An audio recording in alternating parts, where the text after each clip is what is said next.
அன்னைக்கு 3 மூட பிரச்சாரம், இன்னைக்கு 5 மூட பிரச்சாரம்.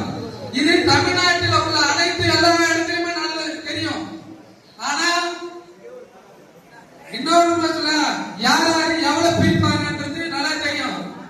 ஆனா நம்மளுடைய உழைப்பு யார் நம்மளை பிரிச்சு வெளியே அனுப்பிச்சாங்களோ அவங்க கண்டிப்பாக செஞ்சுப்படுவாங்க, கண்டிப்பா கஷ்டப்படுவாங்க.